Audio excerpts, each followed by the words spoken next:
Welcome to Sit Down Stand Up with John Malkin, the show where comedy meets conversation.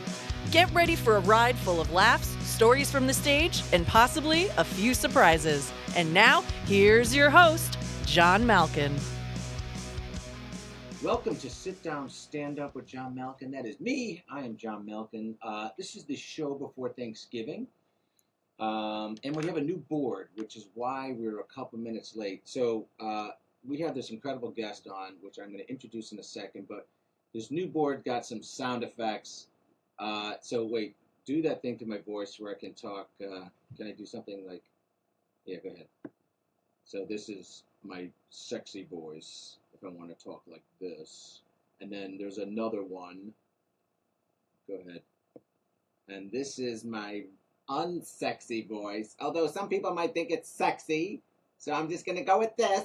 Happy Thanksgiving, everybody. And then one more. Let's do one more. This is my voice if I'm on Mars.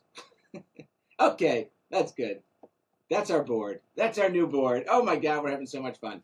Anyways, welcome to the show. Thanksgiving is in a couple days, and I am so honored and privileged to have a incredibly funny lady. Let me give you this incredible warm introduction. She is from the Boston area. She started out at Laugh Boston, where she started her comedy journey. And she's been studying under some really cool people like Tony V. She's worked with Tony V, Jimmy Dunn, Jimmy Tingle, just to name a few great comics. She has been taking some very cool classes and all that. And she is a working comedian and so funny. Please welcome to the show, Lauren SIMS. Hey, Lauren. Hello, John. How are ya? How are you? I'm so glad you were able to make the show because I was thinking during the Thanksgiving week, some people might be like, I don't have time for this. But you know, you do. You made time. You do. You make time. Good for you. Now, what are you, we're going to die. We have so much to talk about in our show, but what are you doing for Thanksgiving? Anything fun that you can talk about without getting arrested? Well, it's just going to be immediate family, which is like four of us plus a dog. Oh, nice. Okay. I will be wearing the classy pajamas, meaning the drawstring is still attached, but I will not be wearing the hooded sweatshirt. Oh, okay. We try to keep it classy. We try to keep it classy, John. You got it. Now, is that a tradition that you wear jammies on Thanksgiving?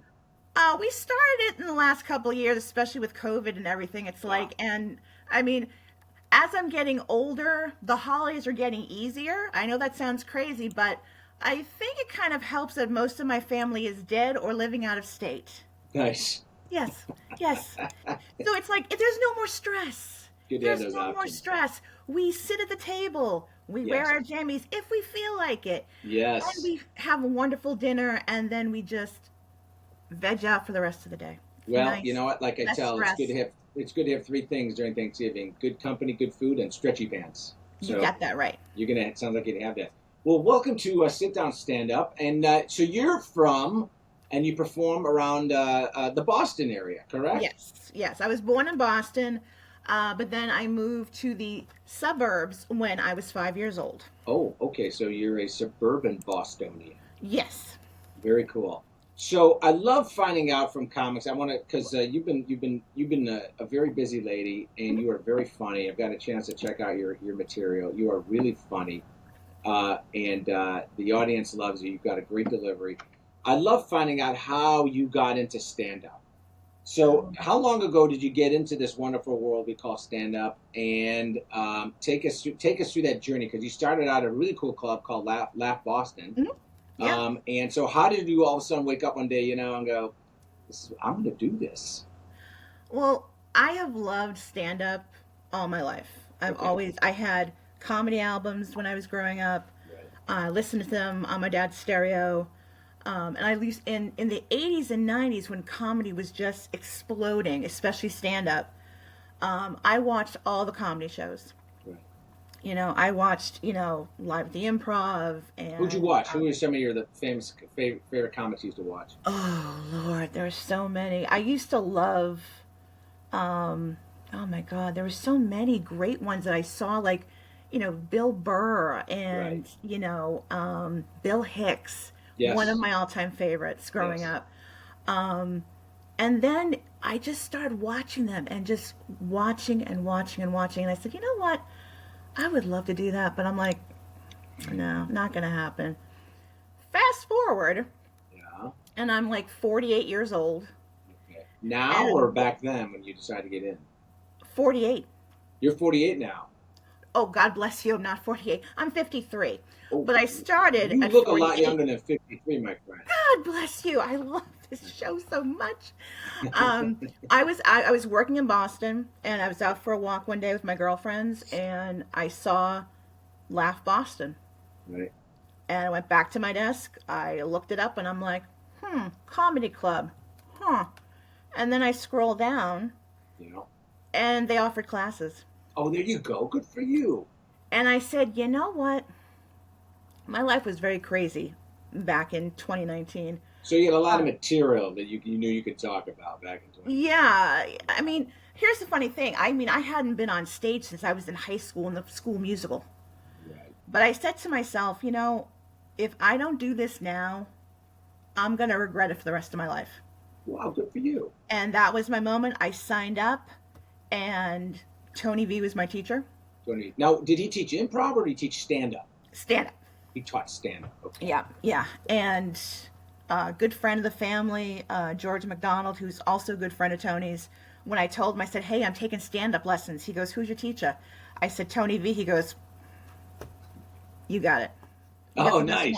You got the best one in the business. I said, well, Oh, thank very you. cool. Now, I tell a lot of people, like the people listen to the show and friends and people want to get involved with stand-up, I always suggest that they take a stand-up because I actually took stand-up several years ago, and I thought that was kind of like helping my entree to get into, get comfortable and all that. Right. What was your journey like at stand-up class? Tell me about what Tony V kind of took you through and how he helped develop you into the comic that you are today. I mean, Tony does it very simply. For him, it's a very simple process. You learn how to tell a joke. There's the setup, there's the middle, and boom, there's the punchline. So he won't write it for you, but he'll help you frame it, right? Exactly. I mean, the first night we were there, he got us up on stage. I'm like, right. Oh, shoot, I don't know what the heck I'm doing. And I sucked at it. I mean, the first time I got up there, I didn't even know how to hold the microphone. I was so like, I was like, this is crazy. Right.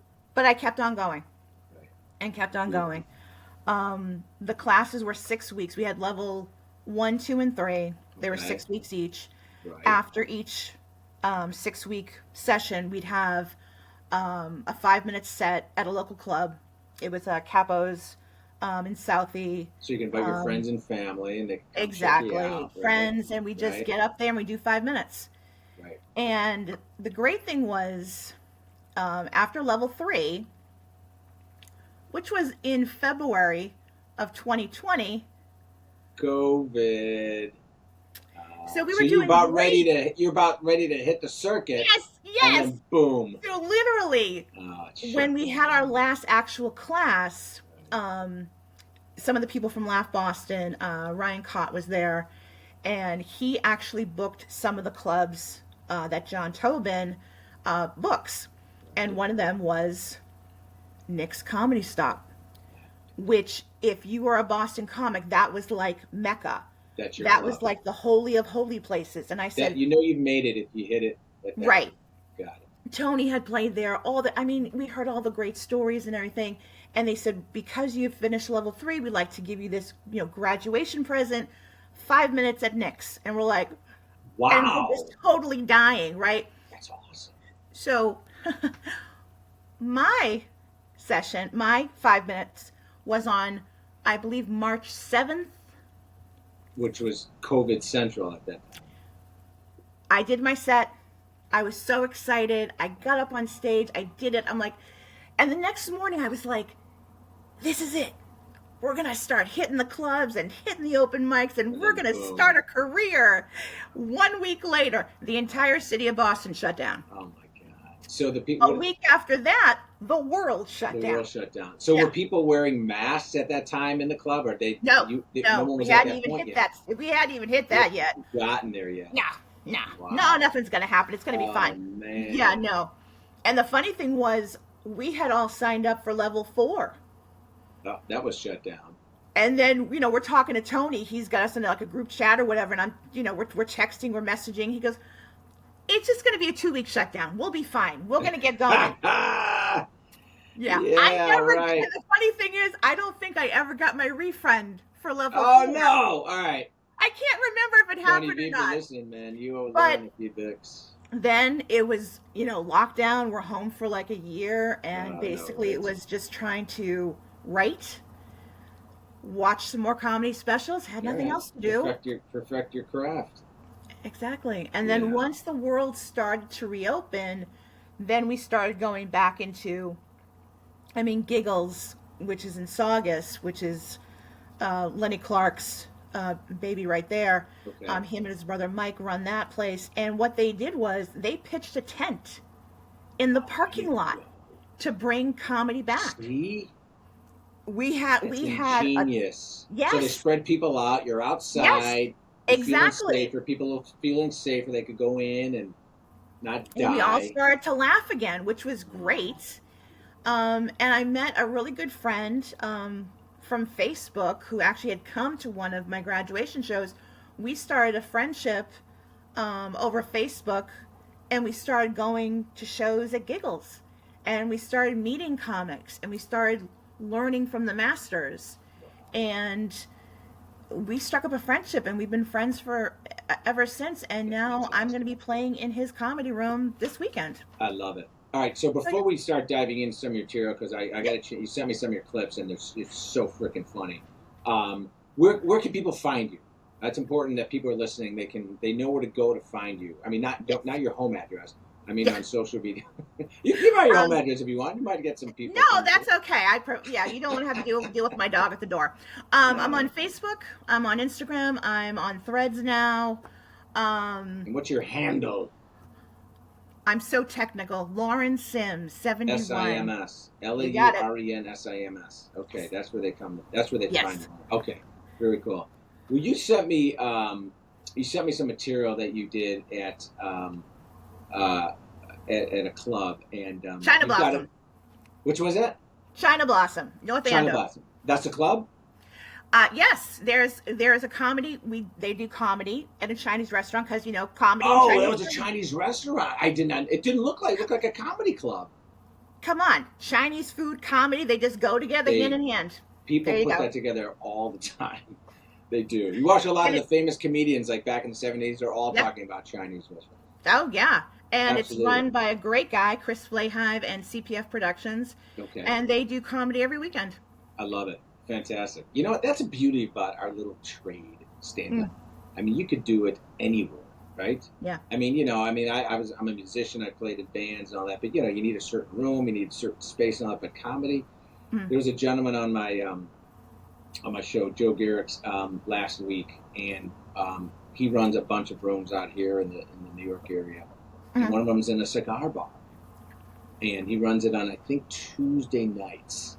Yeah. In Stamford, and I'm like, that's awesome. So I'm gonna go check that out and go see it and all that. But that's what's so great about comedy. I mean, you can set up anywhere just because I mean, the room that my best friend Jay Gillespie and Sean Ruiz just set up. It's at Lucky Strike. Upstairs is bowling.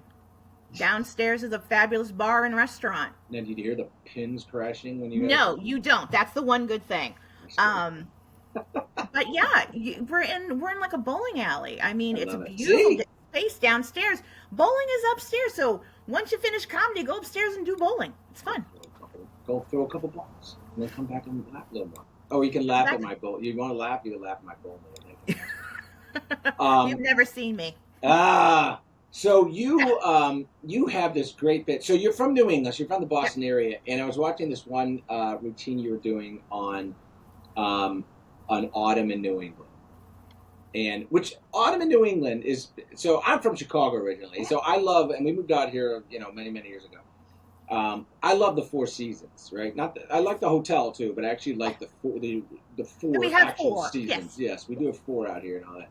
So people, I have friends in California and Florida and all that. They pretty much have one season. Well, two, I guess, hurricane and non-hurricane. But you went on this great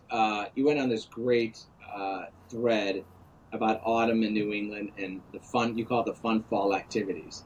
Yes. Which how did you dive a little bit deeper into that, because it was really funny, and you have this. I love your delivery because you're very you're a storyteller. Yes. You're not a one-liner, and some comedians are just one-liners, boom, boom, boom, and all that. But you're a storyteller. You get people engaged, and then you kind of deliver this punch, which is really funny. But you were just going off on autumn in New England, which was so funny. How did that? I mean, it's easy. I mean, look, there's material because we're living it right now. We're in autumn in New England. But how did that? I love just asking comments, about the material, because it's, a lot of our material comes from our heart. Yep. So tell me how all of a sudden you saw Autumn in New England, which we all do, and you said there's something, and you turned it into a bit. How did that come about? I think it's so creative. I would say 99% of my material is something that happened in my life. Okay, that's good. I mean, and that's one of the things that Tony taught us in class is like, write about what you know. Right.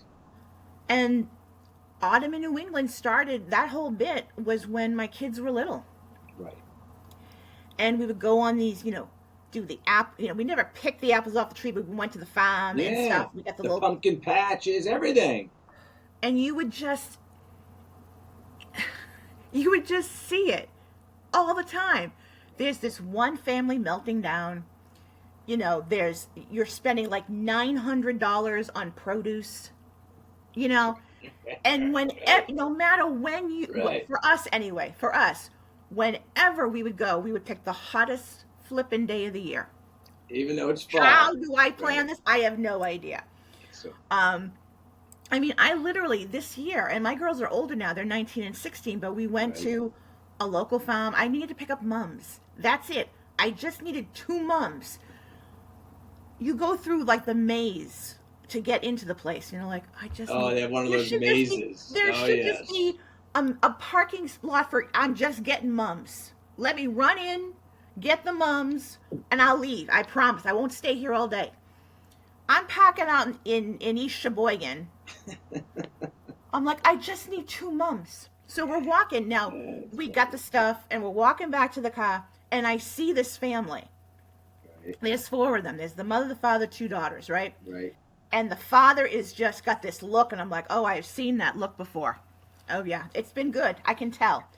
They're walking. They're power walking. There's one kid, and there's another girl going, and she's like, and this is what happens when you have a meltdown. Because something scratched your arm. Now we're going home.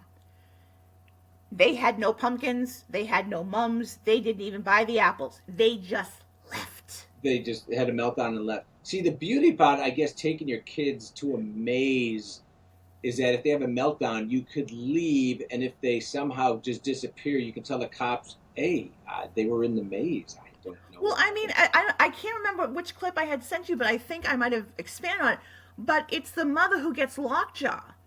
Yes. You see, okay. So it's like, I need your help with the kids, and you look at the kids and you're like, you too. If I don't get one good Christmas card, I'm leaving you in the maze. That's funny. And I've seen that happen. It's like, okay. Now, is that a Boston thing, or you think that's kind of universal where all our kids are? Do kids melt down a little bit more in Boston than they do other places? No, it's everywhere. Think you guys are just an equal opportunity meltdown city? I mean, I'm in Attleboro now, so it's like I'm knee deep in suburbia. It happens wherever you go. That's true. Wherever you go. It's innate. It's no doubt on that. That is funny. That's a great story, and yeah, you're right. I mean, you just write about yourself. And I was when I was first getting into stand up, it's weird. I was very hesitant to talk about myself. I didn't want to be self-deprecating, and so I was walking out and telling, stories that weren't related to me and all that, and they were entertaining, and they were, and people were laughing and all that. But and I'm watching people tell more personal stories, which people can just relate to it a lot more and all that. Mm. And then I started realizing, you know what, you can't escape it. People want to hear about you, and it does. What's great is a lot of people come in and talk about their kids. I mean, there's like 4 or 5 topics where a lot of comics talk about their kids, their families, their wives, their husbands. Mm. Everything about it. And it never gets old because people want to know what your personal story is and what you think is funny and how you make it funny and how you turn it Yes. into something entertaining. So good for you. And I never would have thought that autumn in New England would be one, but you did. You turned it into a funny topic. That's very funny. Yeah, thank you. That's very funny. And Tony talked about that, and I think one of the the first level that we did is when you talk about yourself and tell stories from your life. Mm-hmm. If you can be okay with opening yourself up just a little bit, Right. and let that audience in, Right. they're going to be like, I need to hear some more about this. Right. There you go. Tell me more about your crazy teenage girls, please. That's I right. need to hear this because I got teenage girls at home. That's So right. it's like literally, my first 5 minute set that I did after my first level of graduation Right. was about perimenopause. Oh, who's perimenopause? Do I know him? She's a real bitch. Basically, she's the younger sister of menopause, and I hate them both.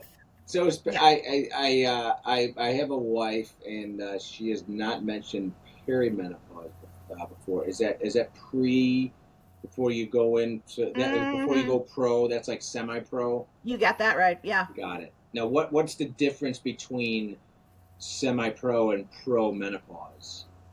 Is it dramatic, or is it kind of like foreplay, and then all of a sudden, boom?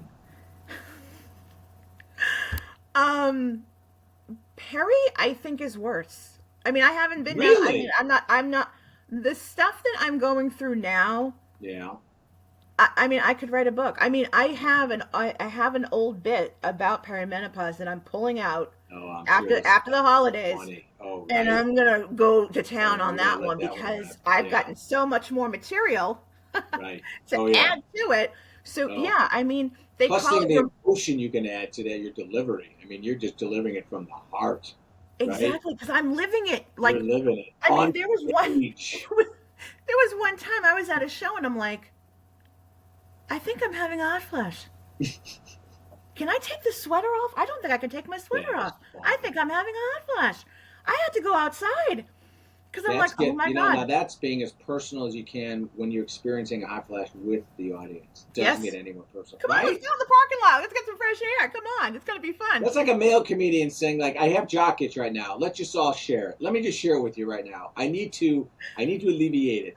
Let's Yes. go. That's very funny. Yeah. That's funny. You had this funny bit when I was crying when you talk about how you look forward to a pap smear and a mammogram Yes. because that's Yes. the only time that you can, like, someone's feeling you up and feeling you down, which I thought, my God, that's freaking funny. I mean, hey, it's win-win. Someone's checking out my hoo-ha and I'm getting filled up. So hey, fabulous. Win-win, people. Win-win. Win-win. I don't know for the doctor though, but for you, it's all right, dude. You walk out and you like start smoking a cigarette or something like that. Is it that? No, it hasn't been that good lately. Yeah, no. I might need to find a new doctor. I don't know. That's so funny. Now, are you always writing material? I mean, you constantly is your mind like an endless tape recorder, and you're observing things, and all of a sudden, like, boom, you're just coming up with new bits and new material and shaping it. You're going on stage and you're working it out. Are you constantly doing that? I would say, yeah. I mean, it's funny. I actually have a notebook next to me. Nice. Before I go to bed. That's great. Because there have been times I've woken up and I go, I gotta write this down. Oh my God. And I scribble something out and I say, pray God I can read this tomorrow morning with my glasses on. That'll be good.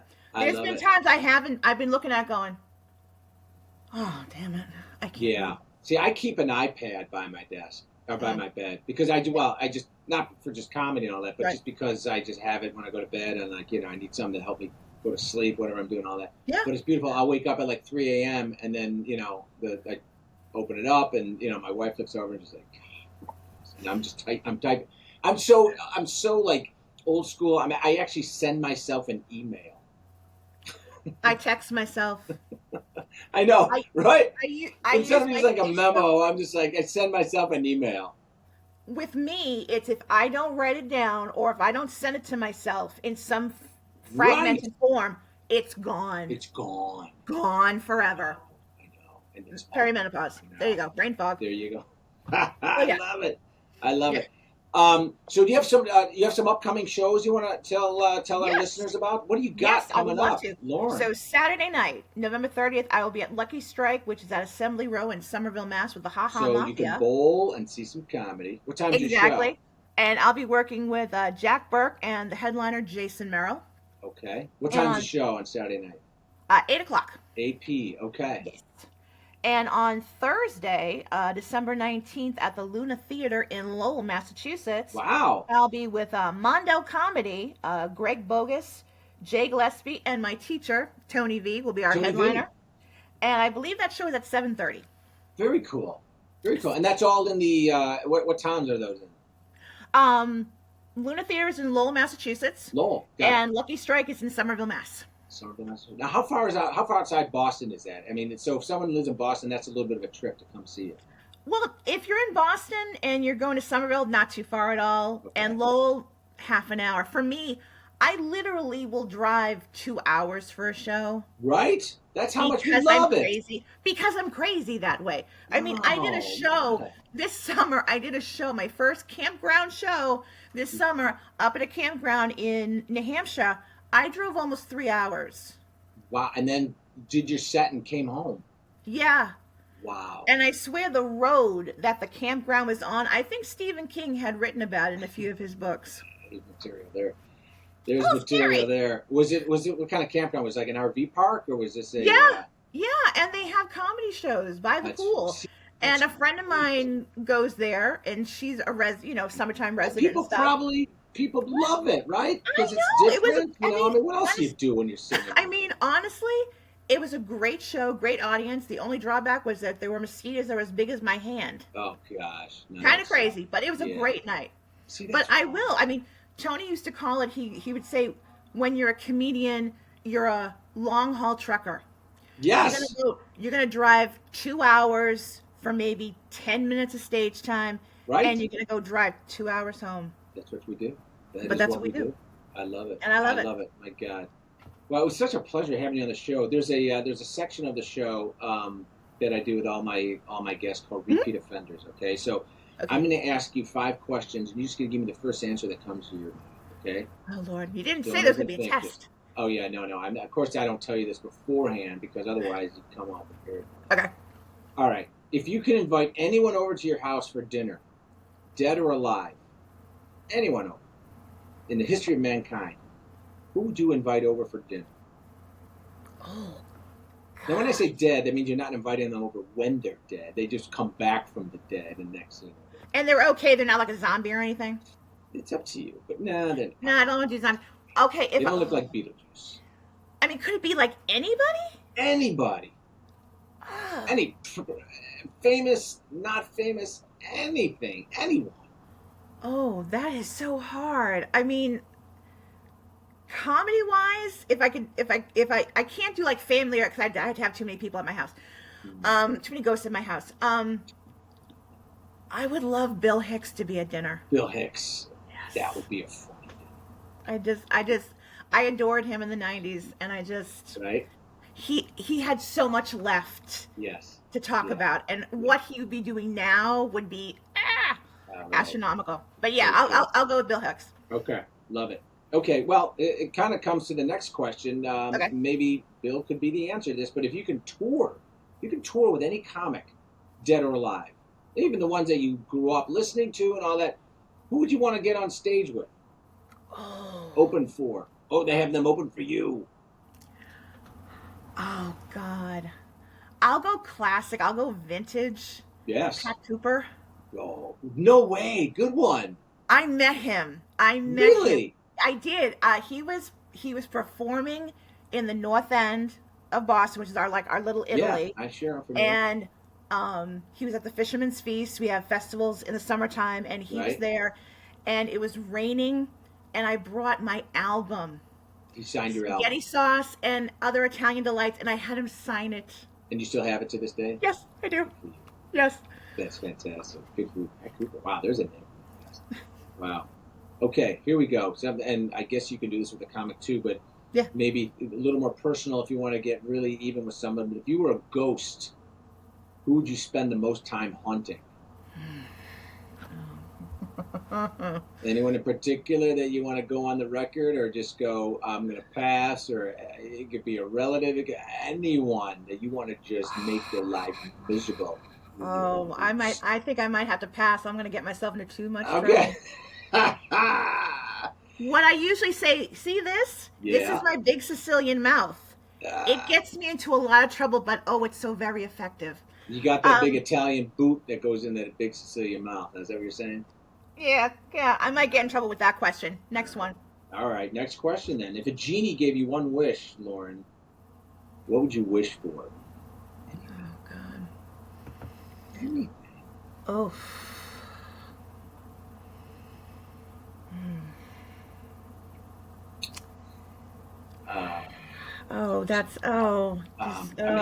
It could be about your comedy. It could be about. Oh, no, that would be. I mean, I was gonna go for the bigger. Like, I need enough money. Okay. Enough tax-free money. Oh, it's got to be tax-free. Okay, now you're getting a little bit greedy. Yeah, tax-free money. Tax-free. That could cover me for the rest of my days and take care of my family when I'm gone. Which is about $112. Give or take. Give or take. And a lot more zeros to the right of that. Okay, that's fair. Okay, last question, all right? Mm-hmm. Lauren Sim from Boston. If you had to wear a sign around your neck for the rest of your life, what do you think it would say? Oh. You're thinking about this way too much. Anything God. come to mind? Oh. A sign.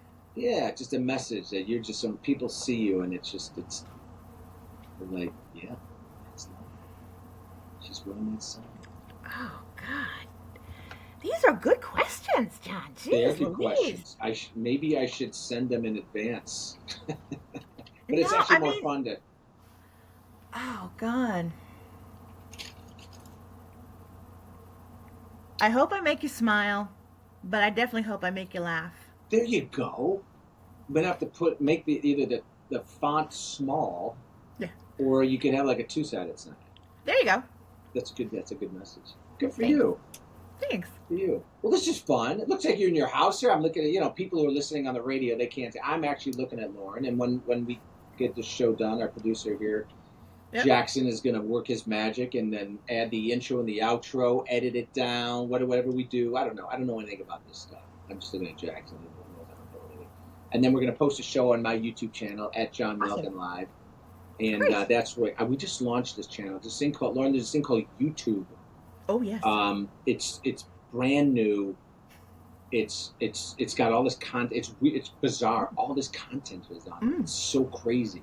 So I'm like, hey, I'm going to do that. So I launched the channel, and that's where I'm posting all the shows. So when I get the show, I'll post it on my YouTube channel. I'll send you the link, and then you can share it with your friends. I will share. Absolutely, John. I love it. Wow, what a pleasure meeting you. And I want to share the stage with you because you are a funny lady. Let's do it. I love it. I'm going to come up. I'm going to come up and hunt you and Tony V. Yes. All right. Absolutely. And I'm going to go bowling with you at Lucky Strike, and then we're going to go down to a comedy and then go bowling. Yes. There we go. Come on. You're welcome. You're welcome. Always welcome. Excellent. Lauren, I would say, as a Chicagoan, I would say go Cubs, but you know what? Go Red Sox. Go Patriots. Right? Go Bruins. Concentrate on the Celtics. They're the only good ones we got right now. Celtics, right? Yeah. Okay. Take it home. Have a good season. Lauren, best of luck to you, my friend. Thank you so much for coming on the show. Thanks, John. Really Lauren appreciate Sims from Boston. Make sure you check her out on Facebook, and by gosh, go see her live. She is a funny lady. I am John Malkin, another fantastic sit-down stand-up. You all have a wonderful Thanksgiving, and we are out of here. That's a wrap on today's episode of Sit Down Stand Up with John Malkin.